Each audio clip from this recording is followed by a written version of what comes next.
When you're out here on the road, and it depends on your company's policy, you're going to have to get your hard copies of your paperwork shipped in or dropped off.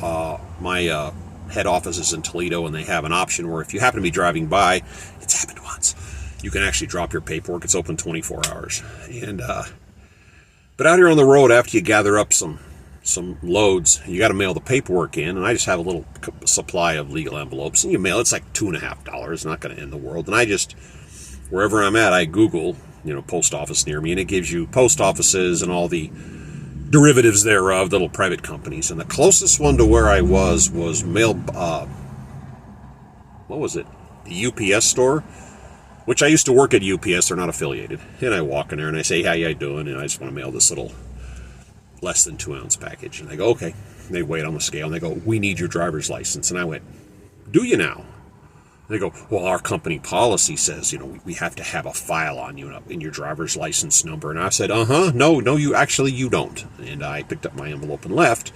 And I marched down the street about 2 miles, and I went to the post office and mailed it anonymously. I don't understand this fascination where anybody and everybody thinks they're entitled to your private information, your driver's license. And it's like when you sign up for a service that you would pay back in the day with a credit card. But now you put on your credit card, or a check, but they don't do that anymore. But put on a credit card and say, oh, no, we have to have your bank account information. And my response is, oh, no, you don't. I don't need you reaching into my bank account. That's not going to happen, because if there's any kind of dispute with the bill, you call and argue about it.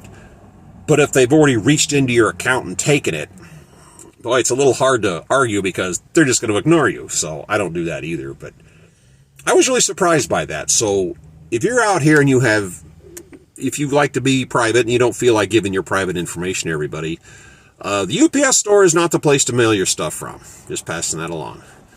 Have a great day.